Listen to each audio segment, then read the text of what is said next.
Всем привет! Как известно, в любые времена войны уносили миллионы человеческих жизней, а если подробно изучить способы истребления человека человеком, становится не просто страшно, жутко. В этом видео я расскажу о гибели целой подводной лодки, экипаж которой стал свидетелем чего-то ужасного, мистического или все же вполне объяснимого. Как говорится, на войне все средства хороши. Погнали!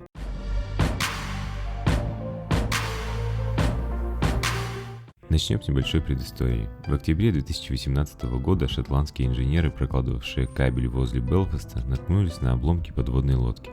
Детально изучив модель судна, они пришли к выводу, что это та самая подводная лодка, экипаж которой принял неравный бой с морским монстром.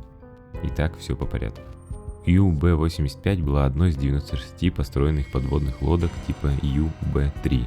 Судно было спущено на воду 26 октября 1917 года. Командование ней было поручено капитан-лейтенанту Гюнтеру Крехе.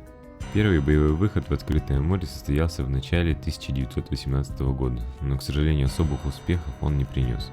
После отдыха путь капитана Креха и его команды лежал к побережью Ирландии. Там 30 апреля он заметил выходящие из порта пассажирские и грузовые корабли.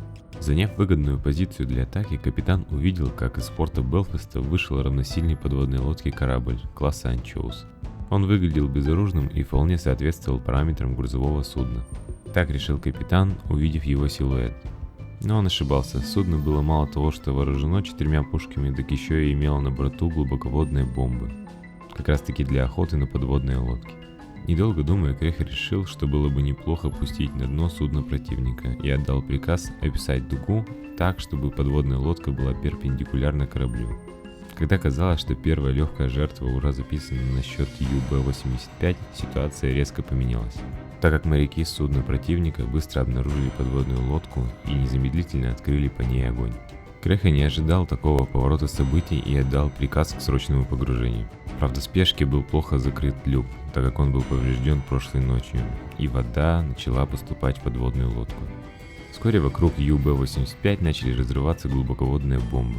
Британцы не собирались просто так отпускать подводную лодку. Но все же после длительного преследования и по мере поступления в лодку воды, капитану и его команде пришлось всплыть и сдаться британцам. На вопрос, почему подводная лодка атаковала из надводного положения, британцы получили следующий ответ. Ночью, когда заряжались батареи, корабль был атакован морским дьяволом. Независимо друг от друга, моряки описывали его как зверя с большими глазами и длинными клыками. Капитан свидетельствовал о том, что все моряки начали вести огонь, но однако морской монстр успел нанести значительный урон. Он повредил люк подводной лодки, что, впрочем, и послужило причиной всплытия во время атаки, сказал Креха.